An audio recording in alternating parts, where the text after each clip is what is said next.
Good morning. I am Nicole Auerbach. I'm a founding member of Valorum Law Group. We're based in Chicago, and as of a few days ago, we now have a San Jose office. So did you know that today is International Women's Day? What a perfect day for me to talk to you about why the billable hour model disproportionately impacts women. So we're with lawyers. I have to have a disclaimer. I used to bill by the hour for the first 15 years of my career in a large law firm. I did that.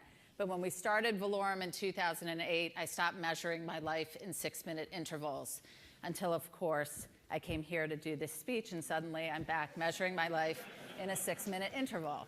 So this is the key to what I want to talk to you about. If you're not familiar with these statistics, I hope that they're sobering. I hope that regardless of whether you're a student in-house, in a law firm, they make a difference to you. And it's not just the fact that we have this complete lack of women at the upper level of our law firms, but even if a woman makes it to the equity partner ranks, when she gets there, there's this pretty substantial pay disparity that's there to greet her. And the thing that's interesting about it is that in terms of the sheer numbers, women have been graduating from law schools at the same number as men since the early 1990s. I graduated in '93, I'm going to date myself here, and that was the first graduating class with more women than men. And when they get out of law school, people who go into law firms, they're faced with the billable hour model.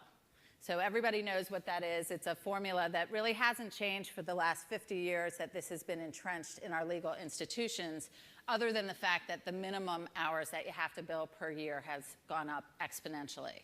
And the interesting thing is a lot of law firms are giving lip service these days to doing alternative fee arrangements, but the truth of the matter is that the billable hour model is still king today.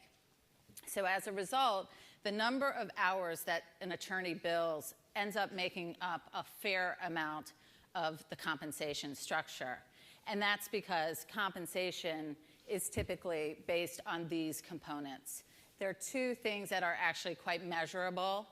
It will probably come as no surprise to learn that women are usually not at the top of the business origination ladder in law firms. That's a topic for another 6 minutes. But as a result, their compensation is almost entirely made up of the hours that they bill.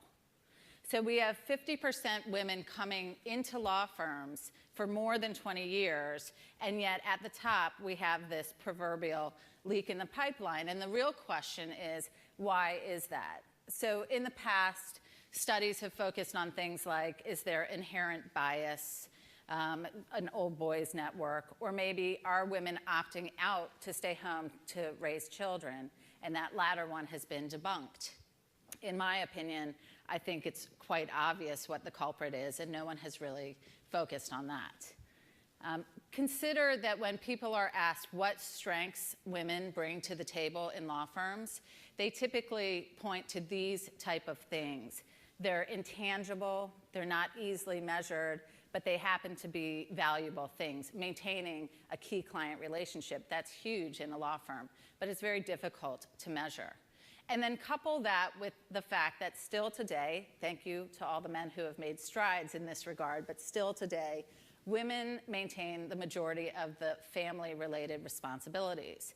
And that takes only one thing, it's a limited thing that women have, and that's additional time. So anybody who knows a working mother knows that the more that she juggles, the more cranky she gets, but also the more creative and the more efficient she gets. And ironically, those two qualities are two qualities that are not rewarded in the billable hour model. In fact, arguably, they're punished. And here's a case in point, a hypothetical. I have to write a brief, so does my colleague Bob. Mine takes 10 hours, I win. Bob takes 20, and he loses. Who's the more valuable attorney from the law firm perspective in the billable hour model? Well, of course, you should all be shouting, it's Bob. So if you're a woman and the majority of your compensation, if not all, comes from the hours that you bill, and you also have these additional family-related responsibilities that require nothing but additional time, and when you get better and faster and stronger, in the words of Kanye West, you're not rewarded What do you think that leaves you with? And ironically, the clients who are hiring the law firms who incentivize this type of model actually believe the opposite. Creativity and efficiency, that's revered internally in companies. So it's a little bit of a warped system. And what can we do to change that? Well, I'd argue that there's not going to be any substantial changes in those numbers until clients demand that their law firms use alternative fee arrangements, or until firms learn how to compensate and value, measure output or success, results, and not hours. So I could have done this speech in 12 minutes. I could have probably done it in 12 hours, actually. I did it in 6 minutes. I should be rewarded, I think. It's something. If you want to make some change, ladies and gentlemen, tick-tock, it's time to bash the clock. Thank you so much.